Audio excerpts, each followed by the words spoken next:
আল্লাহ রাব্বুল আলামিন বলেন সর্বপ্রথম যেই ঘরটা সেই ঘরটা কোনটা? সূরা আলে ইমরানের ৫৫ নম্বর আয়াতের মধ্যে আল্লাহ স্পষ্ট করে দিলেন সর্বপ্রথম যে ঘরটাকে আল্লাহ রাব্বুল আলামিন বানাইলেন সেটা বানাইলেন মানুষের জন্য, কোনো জিনের জন্য না, কোনো প্রাণীর জন্য না, বরং আল্লাহ রাব্বুল আলামিন বানাইলেন কেবলমাত্র মানুষের জন্য, মানুষের বসবাসের জন্য নয়, বরং মানুষের ইবাদত বন্দি করার জন্য। এখন প্রশ্ন হতে পারে সর্বপ্রথম যে ঘরটা আল্লাহ বানাইলেন মানুষের জন্য, এই ইবাদতের ঘর নাকি সেটা মানুষের বসবাসের ঘর? আল্লাহ সুবহানাহু ওয়া তাআলা পরের আয়াত অংশের ভিতরে বলে দিলেন লাল্লাযী বাক্কাতা মুবারাকা, আর সেটা বরকতময় একটা শহরের ভিতরে অবস্থিত। সেটা কোথায়? হুদাল লিল আলামিন, যেখান থেকে মানুষ হেদায়েত পায়, পরিপূর্ণভাবে হেদায়েত পাবে। ফিহি আয়াতুম, তার মধ্যে অনেকগুলা নিদর্শন রয়েছে। বাইয়িনাত মাকাম ইব্রাহিম, অনেকগুলা সুন্দর সুন্দর নিদর্শনগুলোর কথা আল্লাহ রাব্বুল আলামিন জানিয়ে দিলেন, বলে দিলেন। এই এত এত সুন্দর সুন্দর নিদর্শনগুলোর আয়াতগুলো আল্লাহ রাব্বুল আলামিন বললেন নিদর্শন আছে। কি নিদর্শন আছে? সর্বপ্রথম আমি যদি আপনাদেরকে বলতে চাই আল্লাহ রাব্বুল আলামিন এই মক্কার ভিতরে কি বরকত রাখলেন, সর্বপ্রথম যেই কথাটাকে আমরা হৃদয়ঙ্গম করি সেটা হলো আল্লাহ সুবহানাহু ওয়া তাআলা আমাদেরকে জমজম কূপের পানির যে একটা নিয়ামত দিলেন, এর চেয়ে বড় নিয়ামত আর কিছুই হতে পারে না। আজকে দেখেন আল্লাহ রাব্বুল আলামিন এই জমজম কূপের ভিতরে যে পরিমাণে পানি দিলেন, এই যে মানুষে এত এত পানি পান করে, এখান থেকে পানি তুলে আর সেই পানি মানুষ খায়, মানুষের রোগ ভালো হয়ে যায়। এই পানি পান করলে শেফা দান করেন আল্লাহ, আর সেই মানুষগুলাকে আল্লাহ রাব্বুল আলামিন এত পানি পান করাই, এখান থেকে তারপরেও একটু পানি সেখানে বিন্দু মাত্র কমে নাই, কমবেও না। মেরে দোস্ত, আল্লাহ রাব্বুল আলামিনের দয়া, তার মায়া, তার রহমত আমাদের বুঝে আসুক বা না আসুক, কিন্তু চোখের সামনে যেগুলো আছে সেগুলা তো আমরা অস্বীকার করার কোনো সুযোগ নাই। হাই হাই, আমাদের সেইগুলো যদি অস্বীকার করি তাহলে আমরা কাফের হয়ে যাব। এই যে মক্কার ভিতরে আল্লাহ রাব্বুল আলামিন জমজম কূপ দিলেন, এর আশপাশে কত জায়গা খনন করলো কিন্তু পানি পায় না। এত সুন্দর সুমিষ্ট পানি আল্লাহ দান করলেন, এটা কি আল্লাহ নিয়ামত না? এটা কি আমাদের জন্য বরকতময় না? এখান থেকে কি আমরা শিখতে পারি না দুনিয়ার মানুষ হেদায়েত পাওয়ার জন্য এর চেয়ে বেশি আর কি প্রয়োজন আছে? বরং এর চেয়ে বেশি আর কিছু প্রয়োজন না হেদায়েত পাওয়ার জন্য। এজন্য আল্লাহ রাব্বুল আলামিন বললেন ইন্না আউওয়ালা বাইতিন উদিয়া লিন-নাসি লাল্লাযী বাক্কাতা মুবারাকান ওয়া হুদাল লিল আলামিন ফিহি আয়াতুন বাইয়িনাতুন মাকাম ইব্রাহিম। তার ভিতরে আরেকটা আছে মাকামে ইব্রাহিম। আল্লাহ রাব্বুল আলামিন তার প্রিয় একজন বান্দা ছিল খলিলুল্লাহ, যার উপাধি ছিল সেই হযরতে ইব্রাহিম আলাইহিস সালাতু ওয়াস সালামের মাকামে ইব্রাহিমকেও কেন নিদর্শন করে রাখা হইল? আল্লাহ তাআলা দেখাইলেন, এই পৃথিবীর মানুষ শোনো, তোমরা যত চিজ এবং আসবাবের প্রতি মুকাফিকি হতে পারো, তোমরা চিজের প্রতি, তোমরা আসবাবের প্রতি, তোমরা দুনিয়াবী সরঞ্জামের প্রতি মুকাফিকি হইতে পারো, কিন্তু আমি আল্লাহ রাব্বুল আলামিন কোন চিজের প্রতি নয়, কোন আসবাবের প্রতি মুকাফিকি হয় না, বরং আমি আল্লাহ রাব্বুল আলামিন কুন ফায়াকুন বললে সবকিছু হয়ে যায়। আমি হযরতে ইব্রাহিম আলাইহিস সালাতু ওয়াস সালামকে সর্বপ্রথম যে লিফট বানিয়েছিলাম, এই লিফটের আবিষ্কার তোমরা আজ থেকে নিয়ে কত বছর পরে আবিষ্কার করলা দেখো। আমি আল্লাহ রাব্বুল আলামিন আমার প্রিয় খলিলুল্লাহ, আমার সেই প্রিয় ইব্রাহিম আলাইহিস সালাতু ওয়াস সালামের মাধ্যমে লিফটের ব্যবস্থা করে দিলাম। আল্লাহু আকবার। হযরত ইব্রাহিম আলাইহিস সালাতু ওয়াস সালাম আল্লাহর বড় মহব্বতের মানুষ ছিলেন, পয়গম্বর ছিলেন, জলিলুল কদর একজন পয়গম্বর ছিলেন। হযরত ইব্রাহিম আলাইহিস সালাতু ওয়াস সালাম আল্লাহ রাব্বুল আলামিনের ঘরকে যখন বানাইতে শুরু করলেন, সুন্দর করে বানাইবেন, কিন্তু আস্তে আস্তে করে আল্লাহর এই পয়গম্বর হযরত ইব্রাহিম আলাইহিস সালাতু ওয়াস সালাম অল্প অল্প অল্প করে যখন সুন্দর করে এই বাইতুল্লাহকে বানানো শুরু করে দিলেন, কিন্তু দেখা গেল কিছুদিন যাইতে না যাইতেই আর সেই উপরে উঠতে পারে না, তিনি হাতে লাগাল পাই না। আল্লাহর কাছে ডাক দিয়ে বললেন, আল্লাহ, আমি তো এখন আর হাতে লাগাল পাই না, আমি কেমনে করব? বাপ বেটা দুইজন, बाप का बेटा सिपाही का घोड़ा, कुछ नहीं तो थोड़ा थोड़ा। बापेर बेटा बाप जेमन होबे तार छेले तेमन होबे, एटाई कथा। बाप जदि भालो हय सन्तान भालो होबे, एटाई कथा। आर बाप जदि भालो ना हय सन्तान भालो नाও হতে পারে, এটাও কথা। এজন্য হযরতে ইব্রাহিম আলাইহিস সালাতু ওয়াস সালাম ইসমাঈল আলাইহিস সালাতু ওয়াস সালামকে নিয়ে দুইজনে এই বাইতুল্লাহর কাজ শুরু করে দিলেন, সম্পাদনা শুরু করে দিলেন। হযরত ইব্রাহিম আলাইহিস সালাতু ওয়াস সালাম এক পর্যায়ে গিয়ে থেমে গেলেন আর আল্লাহর কাছে আরজ করলেন, আল্লাহ, আমি তো আর পারতেছি না, এতটুক পর্যন্ত আমার ক্ষমতা ছিল, এতটুক পর্যন্ত আমার শক্তি ছিল, এতটুক পর্যন্ত আমার হাতে কাজ করতে পারছি।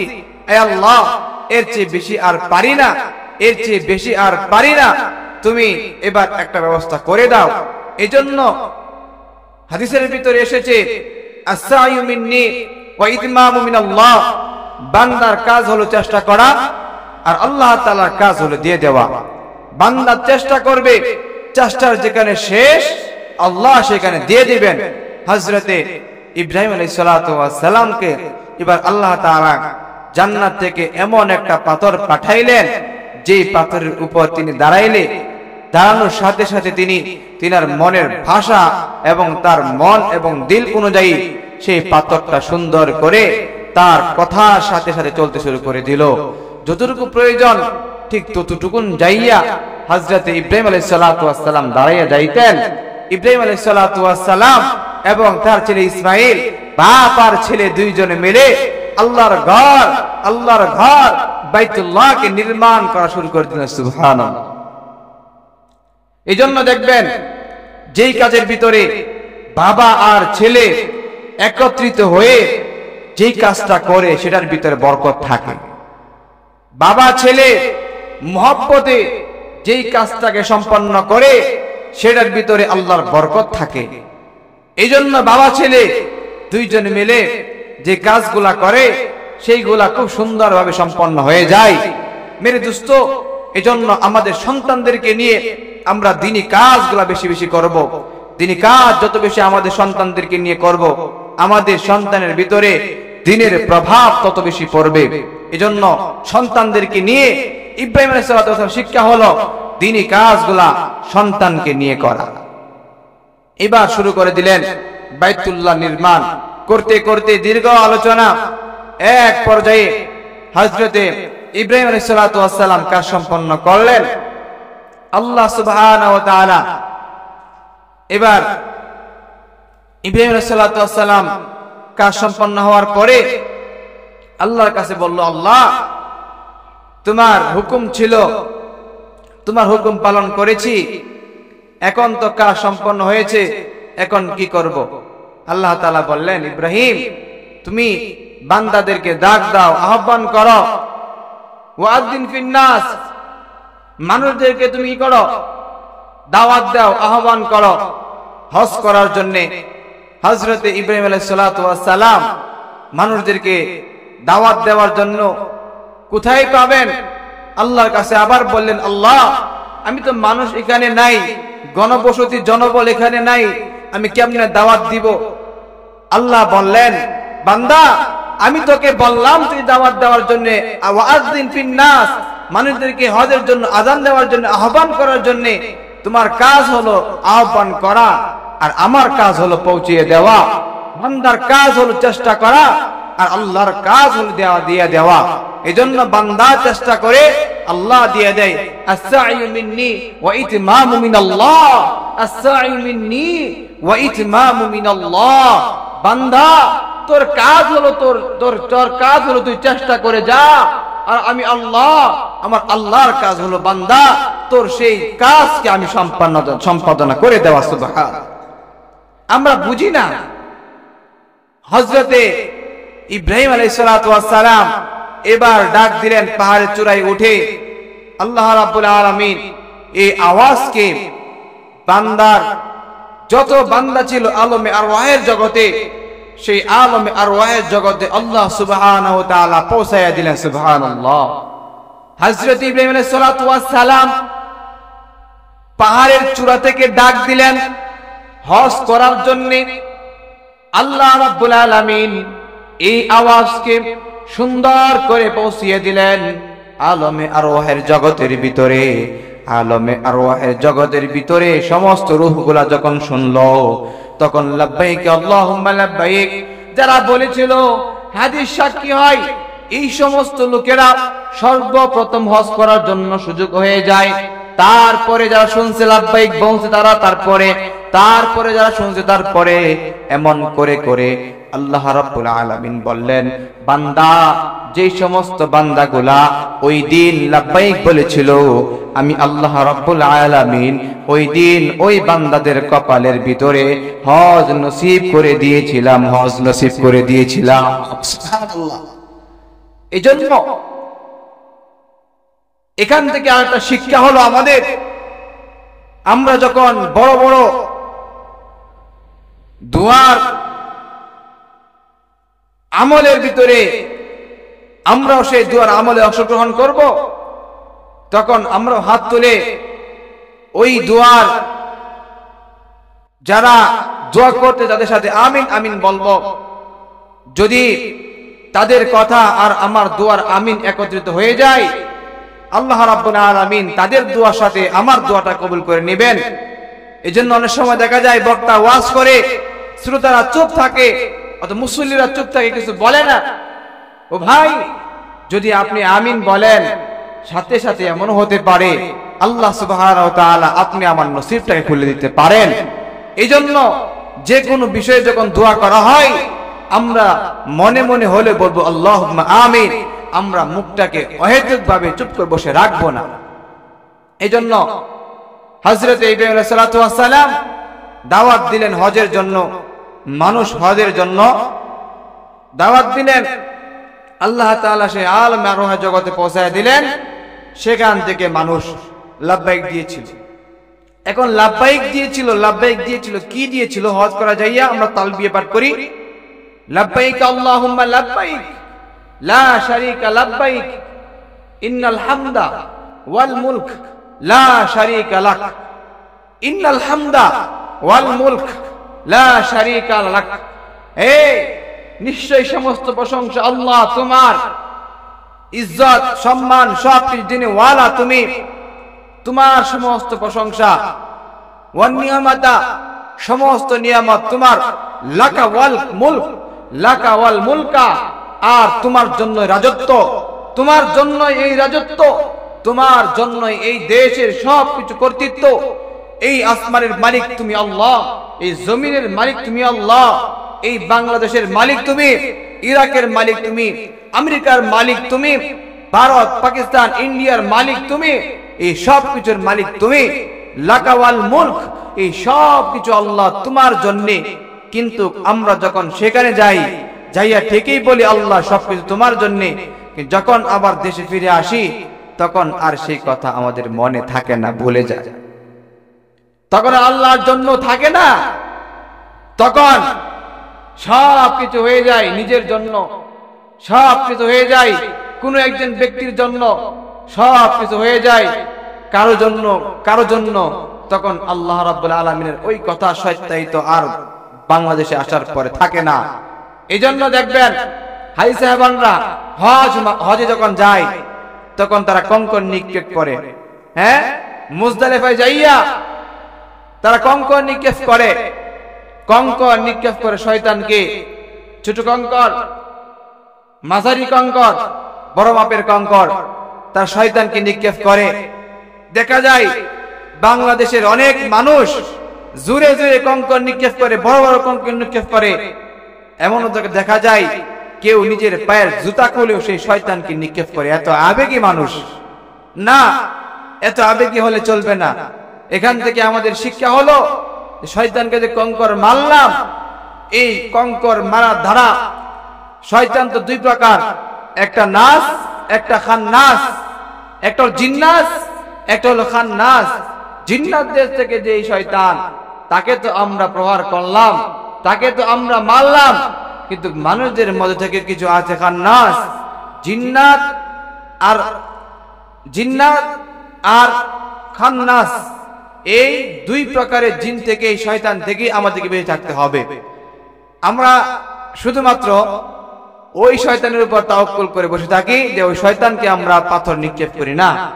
ওইখান থেকে বুঝতে হবে আমাদের দেশে আসলেও পরে কিছু মানুষ আছে যারা মানুষরূপী শয়তান, যারা দ্বীনকে চায় ধ্বংস করে দেওয়ার জন্য, যারা দ্বীনকে চায় না মানুষের কাছে সর্বজ্ঞ প্রিয় হয়ে থাকার জন্য, যারা কোরআন সুন্নাহর আদর্শে নিজের জীবনকে পরিচালনা করতে চায় না। এই সমস্ত খান্নাস থেকে আমাদের সকলকে বেঁচে থাকতে হবে। কুল আউযু বিরাব্বিন নাস মালিকিন নাস ইলাহিন নাস মিন শাররিল ওয়াসওয়াসিল খান্নাস আল্লাযী ইউওয়াসউসু ফি সুদুরিন নাস মিনাল জিন্নাতি ওয়ান নাস। আল্লাহ তাআলা এখানে আমাদেরকে সুন্দর করে বললেন, এই যে যত রকমের খান্নাস, জিন্নাস, মানুষ নাস, এই সমস্ত অনিষ্টতা থেকে আল্লাহ তাআলার কাছে পানা চাওয়ার জন্য, আশ্রয় চাওয়ার জন্য, বেঁচে থাকার জন্য। এবার আসেন আমরা যে কথাটা বলতেছিলাম, সেখানে যাওয়ার পরে তো আমরা কোরবানিও করি। কেন কোরবানি করি? যে আল্লাহ রাব্বুল আলামিনের এই পশুটাকে কোরবানি করে দিয়ে আমার মনের যে একটা পশুত্ব আছে, সেই মনের পশুর কুবৃত্তি থেকে আমি জবাই করে দিলাম। এজন্যই মনে হয় এই সুন্দর একটা কোরবানির ব্যবস্থা চালু হয়েছে। আর আমরা সেখানে গোশত খাওয়ার জন্য নয়। আল্লাহ বলে দিয়েছেন, লা দিমাউহা ওয়ালাকিনিত তাকওয়া। আল্লাহ তাআলা রক্ত কবুল করেন না, আল্লাহ তাআলা এরকম গোশত কবুল করেন না, পশম কবুল করেন না, বড় প্রাণী ছোট প্রাণী কবুল করেন না। আল্লাহ তাআলা কবুল করেন ওয়ালাকিনিত তাকওয়া। তাকওয়া সম্পন্ন কে বেশি, যে বেশি তাকওয়ার দিক দিয়ে অধিক, তাকে আল্লাহ রাব্বুল আলামিন কবুল করে নেয় বেশি। সুবহানাল্লাহ। মেরে দোস্ত মুহতারাম হাজিরিন, এখানে আল্লাহ রাব্বুল আলামিন আমাদেরকে বললেন হজ করার জন্য, ইনিস্তাতা ইলাইহি সাবিলা, যাদের সক্ষমতা আছে তারা যেন হজ করে, যাদের ক্ষমতা আছে তারা যেন হজ করে। যাদের ক্ষমতা নাই তারা করবে না এমন না। যাদের ক্ষমতা আছে হজ করলো না, রাসূল বললেন ওই ব্যক্তি যদি হজ ফরজ অবস্থায় মারা যায়, আর ওই ব্যক্তি এমন অবস্থা তার উপরে হজ ফরজ ছিল, এমন অবস্থায় মারা গিয়েছে, এই ব্যক্তি আমি জানি না ওয়ালা ইহুদিয়ুন ওয়ালা নাসরানিয়ুন, সে কি ইহুদি হয়ে মারা গেল নাকি নাসারা। রাসূল কি বললেন? যেই ব্যক্তির উপরে হজ ফরজ হয়ে গিয়েছিল আর সেই ব্যক্তি হজ ফরজ করে নাই, সেই ফরজ হজ আদায় করে নাই, এই ব্যক্তি মারা গেলে সে কি ইহুদি হয়ে মারা গেল নাকি নাসারা হয়ে মারা গেল, আমি রাসূল বলতে পারি না। হাই হাই, তার মানে মুসলমান হয়ে তো মারা যায় নাই।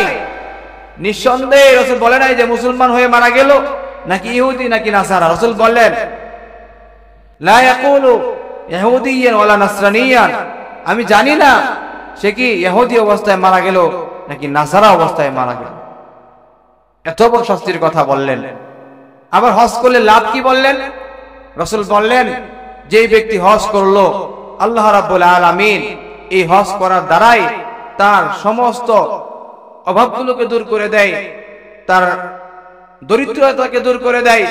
রাসূল আকরাম সাল্লাল্লাহু আলাইহি ওয়াসাল্লাম বলেন, যার উপর হজ ফরজ করা হয়েছে ওই ব্যক্তির জন্য আল্লাহ রাব্বুল আলামিন হজ করলে পরে ওই ব্যক্তির অভাবকে দূর করে দেয়, দরিদ্রতাকে দূর করে দেয়, বিপদকে দূর করে দেয়, মুসিবতকে দূর করে দেয়। হজ অর্থ কি? হজ এর আবিধানিক অর্থ হলো কষ্ট, ইচ্ছা করা। কি করা? ইচ্ছা করা। আর পারিভাষিক অর্থ হলো যে সমস্ত কাজগুলা নির্দিষ্ট সময়ে নির্দিষ্ট স্থানে, নির্দিষ্ট নিয়মে, নির্দিষ্ট জায়গায় সম্পাদনা করা সুন্নত মুআফিক, সেটাই হলো হজের পারিভাষিক অর্থ। এবার দেখেন, যে ব্যক্তি হজ করবে, তাবিউ হজ ওয়াল উমরা, যে ব্যক্তি হজের উমরার করবে, আল্লাহ সুবহানাহু ওয়া তাআলা তার দারিদ্রতাকে দূর করে দিবেন। সুবহান। এই জন্য অনেকেই বলে যে এত লক্ষ টাকা খরচ করে হজ করার কি দরকার, এত লক্ষ টাকা খরচ করে হজ করার কি দরকার। এই ব্যক্তি আসলে হজের মজাই বুঝে নাই, হজের মজা বুঝে নাই। যদি বুঝতো তাহলে বারবার হয়ে যাওয়ার জন্য চেষ্টা করতো, ঠিক কিনা? জৈনক বুজুর্গ বলতেছেন, ইয়া নাযর লা তানজুর মিন গায়রি ওয়াচিজ, যেই দৃষ্টি, যেই চক্ষু সখত গম্বুজকে দেখে নাই, কালো পাথরকে তওয়াফ করে নাই, যেই ব্যক্তি সোনার মদিনায় যায় নাই, যেই ব্যক্তি সবুজ গম্বুজ দেখে নাই, তার চোখ যেন কিছুই দেখে নাই। যেই ব্যক্তি সোনার মদিনায় যায় নাই, সে যেন ভালোবাসার পরিপূর্ণ তৃপ্ততা হয় নাই। যেই ব্যক্তি সোনার মদিনায় রাসূলের রওজা তাহার দেখে নাই, সে যেন পৃথিবীর পরিপূর্ণ নয়। সব দেখার পরে অপরিপূর্ণতা রয়ে গেল তার ভিতরে। এজন্য রাসূল সাল্লাল্লাহু আলাইহি ওয়াসাল্লাম যখন ইন্তেকাল করলেন, ইন্তেকাল করার পরে একজন গেয়ু গ্রাম্য ব্যক্তি রাসূল সাল্লাল্লাহু আলাইহি ওয়াসাল্লামকে খুব ভালোবাসতেন, খুব মহব্বত করতেন। সেই রাসূলের রওজা আতহারে আসলেন। আসার পরে তিনি কয়েকটা শের আবৃত্তি করলেন আর বললেন, এই শেরগুলার অর্থ হলো এই যে, আমার দিল, আমার অন্তর, আত্মা হে রাসূল আপনার জন্য ফেদা হয়ে যাক, আপনার জন্য উৎসর্গ হয়ে যাক। আপনি যেই মাকবারায় শুয়ে আছেন, সেই মাকবারা কতই না সেই সুন্দর মাকবারা, কতই না সেই উত্তম মাকবারা যেখানে আপনি মওজুদ আছেন। এই কথাগুলা যখন বলল, আর পরের উক্তিতে বলল যে, আল্লাহ এর উসিলায় তুমি আমাকে মাফ করে দিও, কিয়ামতের দিন তুমি আমাকে লাঞ্ছিত, দুঃখ আর দুর্দশার মধ্যে মুক্তালা করিও না, আমার জন্য জান্নাত দিয়ে দিও। এক পর্যায়ে যখন এই ব্যক্তিটা চলে গেলেন, চলে যাওয়ার পরে তখনকার সময়ের ভিতরে যে বাদশা ছিল, সেই বাদশাকে স্বপ্ন যুগে দেখাইলো আমার একজন আশেক এসেছিল, সেই আশেক আমার জন্য এই কবিতাগুলা, এই শেরগুলা আবৃত্তি করে গিয়েছে। এই জন্য দেখবেন রওজা আতহারে রাসূল সাল্লাল্লাহু আলাইহি ওয়াসাল্লাম মাকবারার দুইটা পিলারের পাশে এই শেরটা এখন পর্যন্ত আরবিতে পংক্তিটা লেখা আছে। এত মহব্বত আর বইল আমার সেই উম্মতকে আল্লাহ রাব্বুল আলামিন তার এই কবিতাকে পছন্দ করেছেন, আমি পছন্দ করেছি, আল্লাহ তাকে মাফ করে দিয়েছেন। সুবহানাল্লাহ। ও ভাই, সবচেয়ে আরেকটা কথা হলো, দেখেন জয়নুল আবেদিন, ইমাম জয়নুল আবেদিন নাম শুনেছেন আপনারা সকলেই। সেই ইমাম জয়নুল আবেদিন যখন হজ করার জন্য যাচ্ছিলেন, যখন তিনি হজের পোশাক পরিধান করলেন, ইহরাম বেঁধে ফেললেন, ইহরাম বাঁধার পরে তিনি বলতেছিলেন, লাব্বাইক আল্লাহুম্মা লাব্বাইক, লাব্বাইক আল্লাহুম্মা লাব্বাইক, লাব্বাইক আল্লাহুম্মা লাব্বাইক। এই কথা বলার পর তিনি বেহুশ হয়ে যায়, তিনি আর উঠতে পারেন নাই, জমিনের ভিতরে লুটে পড়ে যায়। মানুষ তাকে দৌড়ে ধরলো এবং মাথায় তাকে পানি দিয়ে সেন্স ঠিক করলো। এর পর্যায়ে তিনি কাঁদতে শুরু করলেন। লোকেরা জিজ্ঞেস করলো, হে ইমাম জয়নুল আবেদিন, আপনি তো অনেক বড় একজন মানুষ, আল্লাহওয়ালা মানুষ, আপনি আজকে আল্লাহ রাব্বুল আলামিন বাড়িতে দাওয়াত পেয়েছেন, সেই দাওয়াত পেয়ে বাইতুল্লাহ জিয়ারতের উদ্দেশ্যে রওনা হলেন, এটা তো অনেক খুশির খবর, তাহলে আপনি কেন কান্না করা শুরু করে দিলেন? এই কথা বলার পরে তিনি বলতেছিলেন, আমি তো বললাম আল্লাহুম্মা লাব্বাইক, আমার মালিক আল্লাহ যদি বলে লা আল্লাহুম্মা লাব্বাইক, লা লাব্বাইক ইয়া জয়নুল আবেদিন, হে জয়নুল আবেদিন, আমি তোমার ডাকে সাড়া দিলাম না, আমি তোমার ডাকে সাড়া দিতে পারলাম না, তুমি হাজির কথা বললা, আমি হাজির হলাম না, তাহলে আমার জয়নুল আবেদিনের এই হজ করার কোনো অর্থই থাকবে না। আমার জয়নুল আবেদিন এই লাব্বাইক আল্লাহুম্মা লাব্বাইক লা শারীকা লাব্বাইক এই কথা বলে আমি কোনো লাভ আমার হবে না। এই দুঃখে, এই কষ্টে আমি জয়নুল আবেদিন কান্না শুরু করে দিয়েছি। মুহতারাম হাজিরিন, কি চিন্তা ছিল তাদের ভিতরে, কি চেতনা ছিল তাদের ভিতরে, আল্লাহ রাব্বুল আলামিন সেই চিন্তা আর চেতনা জায়গা থেকেই তাদেরকে এত মর্যাদা দিয়েছিলেন। দেখেন, আল্লাহ রাব্বুল আলামিন চাইলে মানুষকে কিভাবে হজে পৌঁছায়, আর পশু পাখিকে আল্লাহ রাব্বুল আলামিন হজ করায়। দেখেন, যে আয়াতটা আমি বলেছিলাম সর্বপ্রথম, এই আয়াতের ভিতরে আল্লাহ বলেন, ইন্না আউওয়ালা বাইতিন উদিয়া লিন-নাসি লাল্লাযী বাক্কাতা মুবারাকাও ওয়া হুদাল লিল আলামিন ফি আয়াতিন বায়্যিনাতি মাকামা ইব্রাহিম ওয়া মান দাখালাহু কানা আমিনা ওয়ালিল্লাহি আলান নাসি হিজ্জুল বাইতি মান ইসতাতা ইলাইহি সাবিলা ওয়া মান কাফারা ফা ইন্নাল্লাহা গানিয়্যুন আনিল আলামিন। এই আয়াতের ভিতরে আল্লাহ রাব্বুল আলামিন বললেন, যারা হজ করবে, আল্লাহ বললেন যে আমি ইন্নাল্লাহ ওয়ালিল্লাহি আলান নাসি লিল হজ্জ ওয়া মান কাফারা ফা ইন্নাল্লাহা গানিয়্যুন। যারা অস্বীকার করে তাদের ব্যাপারে বললেন যে হে অস্বীকারীরা শোনো, আমি আল্লাহ রাব্বুল আলামিন ধনী, কাজেই যারা হজ করবা তারা সেই ধনীর সাথে সম্পর্ক করলা। আর যদি তোমার সম্পর্ক ধনীর সাথে থাকে, ধনী ব্যক্তির সাথে থাকে, তাহলে তুমি কোনো দিন গরিব হবা না। এজন্য দেখবেন, যারা হজ করে, হজ করার পরে কোনো দিন কোনো ব্যক্তি ফকির হয়েছে এমন দেখছেন?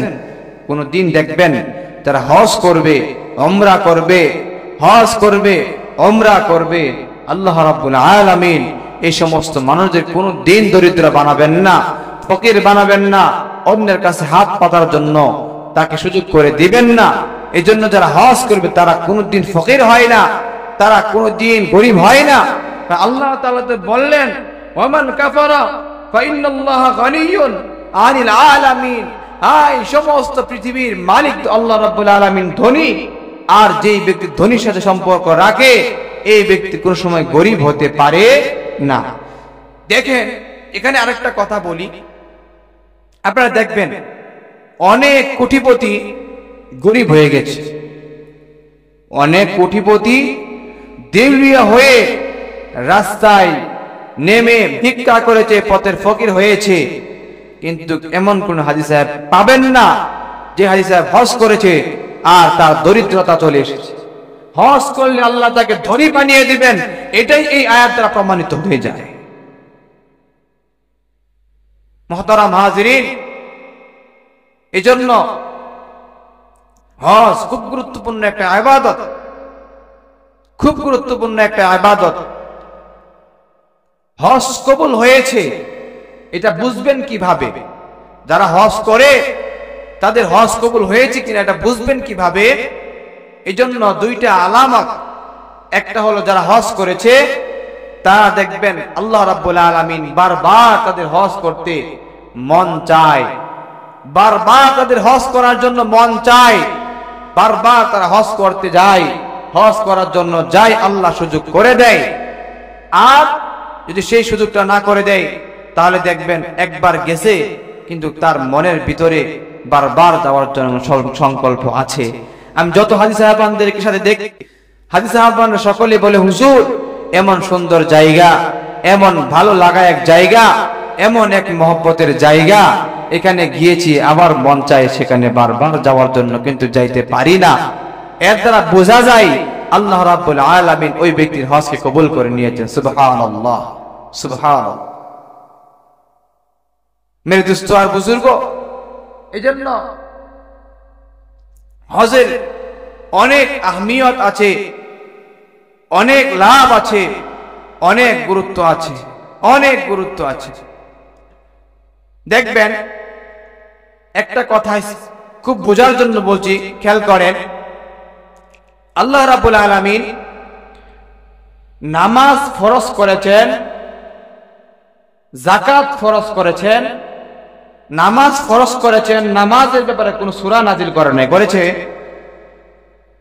রোজা ফরজ করেছেন, রোজার ব্যাপারে কোন আয়াত নাজিল করেছেন, সূরা নাজিল করে নাই। যাকাত ফরজ করেছেন, যাকাতের ব্যাপারে অনেক আয়াত আছে কিন্তু কোন সূরা নাজিল করে নাই। হজ এমন একটা জিনিস যে জন্য আল্লাহ রাব্বুল আলামিন এই হজকে ফরজ করেছেন। এই জন্য সূরা হজকে আল্লাহ রাব্বুল আলামিন একটা হজের নামে সূরা দিয়ে দিলেন। সুবহানাল্লাহ। সূরা হজটা বাড়ি করেন তো। আল্লাহ রাব্বুল আলামিন এই সূরা হজ একটা পরিপূর্ণ সূরা হজ আমাদেরকে দিয়ে বুঝাইলেন যে অন্য সমস্ত ইবাদতের চেয়ে গুরুত্ব বোঝানোর জন্য এই হজকে আল্লাহ রাব্বুল আলামিন ফরজ করেছে। হজের ভিতরে কি আছে দেখেন, কিয়ামতের দিন আল্লাহ রাব্বুল আলামিন এই হজের ভিতরে আল্লাহ রাব্বুল আলামিন যে কিয়ামত সংঘটিত হবে, এই কিয়ামত সংঘটিত হওয়ার মাঠটাই হলো আরাফার মাঠ। এখানে সমস্ত মানুষ উঠবে আর এখান থেকে আল্লাহ রাব্বুল আলামিন সমস্ত মানুষকে এখান থেকে আরাফার ময়দান থেকে শুরু করে দিবেন, আর এখান থেকে একটা হাসরের মাঠ কায়েম হবে এই আরাফার ময়দানের ভিতরে। আল্লাহ রাব্বুল আলামিন এই সূরার ভিতরে আরেকটা কথা বলে দিলেন যে দেখো, যাদের সামর্থ্য আছে তারা যেন আমার বাড়িতে আসে। আল্লাহ তাআলা দাওয়াত দিলেন। এক তো হলো কারো বাড়িতে আপনি নিজে মেহমান হলেন এইটা, আর 2 নম্বর তো হলো আল্লাহ আপনাকে তিনার বাড়িতে মেহমান হিসাবে দাওয়াত দিলেন। এখন বুঝে থাকলে বলেন দেখি, একজন লোক রাত্রি বেলায়, আপনারা গাজীপুর থাকেন, গাজীপুর আপনাদের বাসায় আসলো বেড়ানোর জন্য, তাকে দাওয়াত দিলেন না, তার জন্য রান্না বাড়া হলো না, সে রাত্রে বলতেছে যে থাকার জন্য, রাত্রে থেকে সকালবেলা চলে গেল। এমনও হতে পারে খাওয়া তার ভাগ্যে জুটতেও পারে, নাও জুটতে পারে, ঠিক কিনা? কিন্তু যদি আপনি কোনো একজন মানুষকে দাওয়াত দিয়ে নিয়ে আসেন আগে থেকেই, আর সে আপনার বাড়িতে মেহমান হয়ে আসে, তার জন্য স্পেশাল কিছু জিনিস থাকবে কি থাকবে না? অবশ্যই কিছু স্পেশাল জিনিস থাকবে। আল্লাহ রাব্বুল আলামিন বললেন, হে বান্দা, আমি তোদেরকে দাওয়াত দিলাম আমার বাড়িতে আসার জন্য। আমার বাড়িতে যারা আসবে আমি তাদেরকে স্পেশাল কিছু জিনিস দিব, যেগুলো আমি অন্য কাউকে দেই নাই, আমি শুধুমাত্র হাজী সাহেবদের জন্য দান করছি। সুবহানাল্লাহ। এজন্য হাদিসের মধ্যে আসছে, যেই ব্যক্তি হজ করে আল্লাহ রাব্বুল আলামিন ওই ব্যক্তিকে পুত পবিত্র বানায় দেয়। সুবহানাল্লাহ। কেমন? কাওয়ালাদাতু উম্মুহু, একজন মা তার সন্তানকে যেমন প্রসব করে সে যেমন নিষ্পাপ থাকে, আল্লাহ সুবহানাহু ওয়া তাআলা বলেন একজন হাজী সাহেব হজ করে আসার পরে আল্লাহ রাব্বুল আলামিন তাকে এমন নিষ্পাপ বানিয়ে দেয়। সুবহানাল্লাহ, সুবহানাল্লাহ। এবার দেখেন সূরা হজের ভিতরে আল্লাহ রাব্বুল আলামিন কি বললেন, ইয়া আইয়ুহান নাস ইত্তাকু রাব্বাকুম ইন্না জালজালাতাস সাআতি শাইউন আযীম। সূরা নাজিল করলেন সূরা হজ, প্রথম আয়াত নাজিল করলেন, ইয়া আইয়ুহান নাস ইত্তাকু রাব্বাকুম, হে মানুষ সকল, তোমরা তোমাদের প্রভুকে, তোমাদের রবকে ভয় করো। কেন ভয় করো? ইন্না জালজালাতাস সাআতি শাইউন আযীম, কিয়ামত হবে, এমন কঠিন একটা জালজালা হবে, যেই জালজালা ধাক্কা দিয়ে একবারে সবকিছু চূর্ণ বিচূর্ণ করে দিবে ইসরাফিল আলাইহিস সালাতু ওয়াস সালামের সিংহে এক ফুকের মাধ্যমে।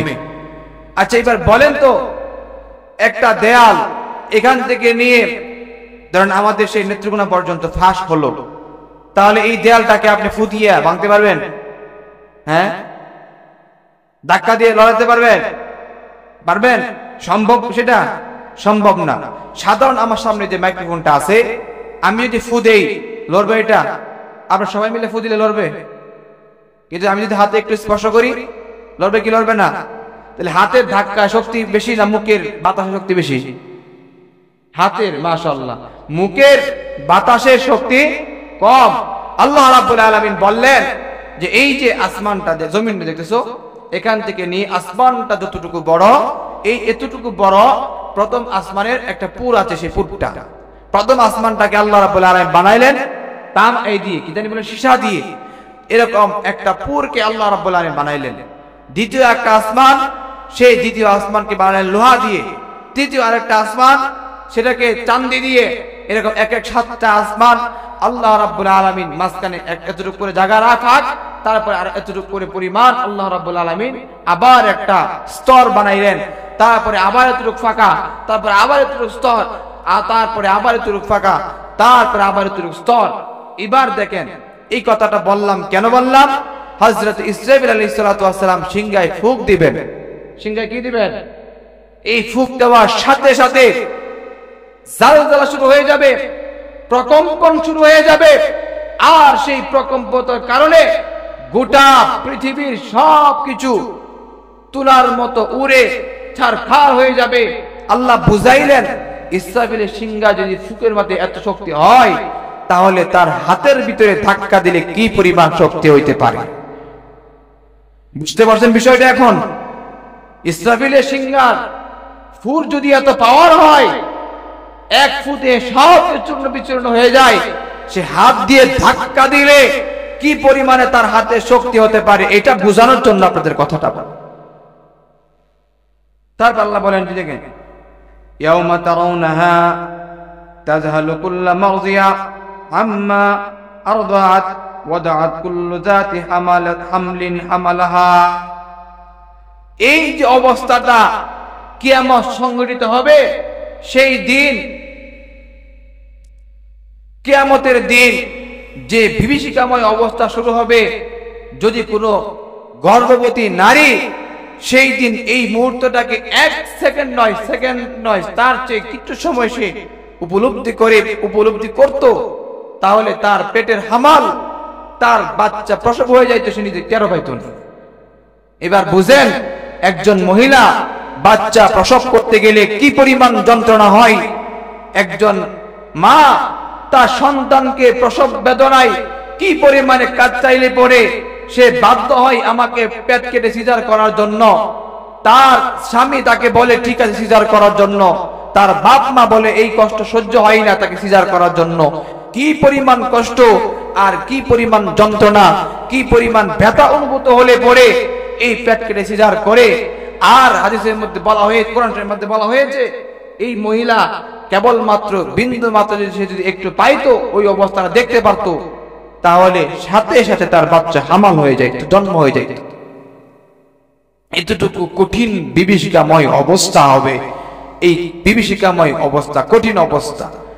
এই জন্য মুহতারাম হাজিরিন, আল্লাহ রাব্বুল আলামিন সূরা হজের ভিতরে এটা জানান দিলেন যে আরাফার যে ময়দানটা আছে, এই আরাফার ময়দানের ভিতরে তোমরা উঠবা, সেই আরাফার ময়দানের ভিতরে তোমাদের শরীরের ভিতরে কোনো কাপড় থাকবে না। আজকে দেখেন, যারা হজ করতে গিয়েছিলেন বা যারা হজ করতে যাচ্ছেন, আরাফার ময়দানে যারা যায়, তাদের পরনের ভিতরে সবার এক পোশাক, সাদা দপ্তর পোশাক, সিলাই থাকে না, সিলি থাকে না, এক পোশাক নিয়ে থাকে। আর জুতা থাকে না, বাধ্য হয়ে জুতা পরতে হয়, তাও সাধারণ জুতা, সেইগুলা হাই কোয়ালিটি জুতা নয়, সাধারণ জুতা পরতে হয়। এই জন্য বোঝানোর জন্য, কিয়ামতের ময়দানে মানুষ যখন এখানে উঠে দাঁড়াবে, পায়ের ভিতরে কোনো জিনিস থাকবে না, জুতা থাকবে না, শরীরের ভিতরে কোনো কাপড় থাকবে না। সেই কঠিন মুসিবতের ভিতরে মানুষ নিজেকে নিয়ে নাফসি নাফসি করতে থাকবে। আমি আল্লাহ কুদরত ওয়ালা, আর আমি আল্লাহ কিয়ামতের ওই দিন আমি হাসরের ময়দান কায়েম করব, সেই আরাফার ময়দান থেকে। সুবহানাল্লাহ। এই জন্য আরাফার ময়দানের আরেকটা নাম হলো, এখানে পরিচয় লাভ করেছিল আরাফা, আরাফা ইউআরিফু তারিফান, পরিচয় লাভ করা। কোনো কিছু পরিচয় পাওয়া। কি পরিচয় পেয়েছিল? এখান থেকে আমাদের হযরতে আদি পিতা আলাইহিস সালাতু ওয়াস সালাম, হযরতে হাওয়া আলাইহিস সালাতু ওয়াস সালাম এখানে এসেই পরিচয় লাভ করেছিল। দুইজন যখন আল্লাহ রাব্বুল আলামিন দুইজনকে পাঠাইয়া দিলেন, এই আরাফার ময়দানে এসে আল্লাহ রাব্বুল আলামিন দুইজনকে আবার শামিল করলেন। এই শামিল করার যে জায়গাটা ছিল সেই জায়গার নাম ছিল আরাফার ময়দান। এই আরাফার ময়দানে আল্লাহ রাব্বুল আলামিন হযরত আদম ও হাওয়া আলাইহিস সালাতু ওয়াস সালামকে পরিচয় পাওয়া দিয়েছিলেন, একত্রিত করে দিয়েছিলেন। এজন্য এটাকে বলা হয় আরাফার ময়দান। এখানে তারা পরিচয় লাভ করেছিল। মুহতারাম দোস্ত আর বুজুর্গ, এজন্য এই কালামুল্লাহর ভিতরে আল্লাহ রাব্বুল আলামিন পরে আয়াতের ভিতরে ওয়াতারান নাসা সুকারা ওয়া মা হুম বিসুকারা বললেন যে মানুষদেরকে দেখবেন ওরা এমন ভাবে ছুটাছুটি করতে থাকবে মনে হবে তারা মাথা হয়ে গিয়েছে, পাগল হয়ে গিয়েছে। হে নবী, কিন্তু তারা পাগল না, তারা মাথালো না, বরং তারা পাগলের মতো মাতালের মতো মাতলামি করতে থাকবে, মাতলামি করতে থাকবে, ছুটাছুটি করতে থাকবে। আর সেই দিন নবী হে, আপনি তাদেরকে সুপারিশ করে আল্লাহর জান্নাতে পৌঁছায় দিত আমাদের নবী। সুবহানাল্লাহ। তারপরে দেখেছেন আল্লাহ রাব্বুল আলামিন আমাদেরকে বলেই দিলেন ওয়ালাকিন্না আযাবাল্লাহি শাদীদ। আহা, ওই দিন আল্লাহ রাব্বুল আলামিনের আযাব শুরু হয়ে যাবে। আর কি আযাব হবে! এই আযাব কোন সাধারণ কোন আযাব নয়, এই আযাব অনেক কঠিন আযাব, এই আযাব অনেক যন্ত্রণাদায়ক আযাব। এই আযাব অনেক কঠিন হবে, কারো জন্য কঠিন হয়ে যাবে, কারো জন্য সহজ হয়ে যাবে। রাসূল আকরাম সাল্লাল্লাহু আলাইহি ওয়াসাল্লাম তিনি একদিন নামাজ পড়তেছিলেন। হযরত আয়েশা সিদ্দিকা রাদিয়াল্লাহু তাআলা হাদিস বর্ণনা করেন, রাসূল আকরাম সাল্লাল্লাহু আলাইহি ওয়াসাল্লাম কোন একদিন নামাজ পড়তেছিলেন। নামাজের ভিতরেই রাসূল আকরাম সাল্লাল্লাহু আলাইহি ওয়াসাল্লাম পড়তে শুরু করলেন, আল্লাহুম্মা হাসিবনি হিসাবান ইয়াসীরা, আল্লাহুম্মা হাসিবনি হিসাবান ইয়াসীরা।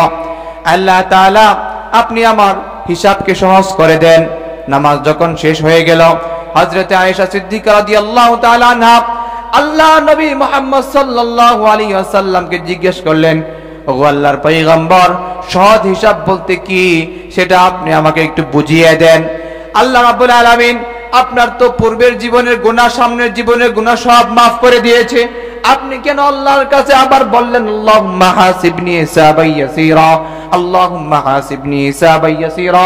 আপনার হিসাব তো আল্লাহ নেবেন না, কিন্তু কেন আপনি আবার আল্লাহর কাছে বললেন আল্লাহ আমার হিসাব সহজ করে দাও? কেন আমার হিসাব সহজ করে দাও বললেন? হিসাব সহজ করার অর্থ কি? হযরত আয়েশার উত্তরে রাসূল বললেন, আয়েশা, হিসাব সহজ করার অর্থ হলো আল্লাহ রাব্বুল আলামিন ফুলান ইবনে ফুলানকে নাম ধরে ডাক দিবেন, আর তাকে দেখবেন, তার আমল নামাকে দেখে সাথে সাথে বলবেন তোমার জন্য জান্নাত। সুবহানাল্লাহ। আর যদি কোন ব্যক্তিকে আল্লাহ রাব্বুল আলামিন আমল নামা দেখেন, ওই ব্যক্তির জন্য তার কঠিন বিপদের মুহূর্ত হয়ে যাবে, ওই ব্যক্তির জন্য ওই সময়টার চেয়ে বড় কঠিন মুহূর্ত আর হবে না। এজন্য বান্দার আমল নামা যখন দেখবেন, আল্লাহ রাব্বুল আলামিন যদি হিসাব নেন, ওই ব্যক্তি ধরা খেয়ে যাবে, নিশ্চয়ই ওই ব্যক্তি জাহান্নামে চলে যাবে। আর যেই ব্যক্তির আমল নামা আল্লাহ রাব্বুল আলামিন দেখবেন না, আল্লাহ রাব্বুল আলামিন এই দেখবেন না এর মানেই হলো তার হিসাবকে সহজ করে দেওয়া, দেখবেন না এর মানেই হলো তার জন্য আল্লাহুম্মা হাসিবনি হিসাবান ইয়াসীরা। আল্লাহ আল্লাহ। এজন্য রাসূল আকরাম সাল্লাল্লাহু আলাইহি ওয়াসাল্লাম বলতেন, বেশি বেশি করে তোমরা নামাজের ভিতরে এই দোয়া পড়ো, আল্লাহুম্মা হাসিবনি হিসাবান ইয়াসীরা। অন্য এক হাদিসের ভিতরে এসেছে রাসূল আকরাম সাল্লাল্লাহু আলাইহি ওয়াসাল্লাম বললেন যে আল্লাহ তাআলা কিয়ামতের ময়দানে এরকম হিসাব নেবেন। হিসাব যখন দিবেন, আমলনামা দিবেন, দেখার পরে তার আমলনামাগুলা প্রথম পৃষ্ঠার ভিতরে দেখবে যে ভালো আছে, দ্বিতীয় পৃষ্ঠার ভিতরে ভালো। এবার ফেরেশতাকে বলবে যাও, এর জন্য জান্নাত।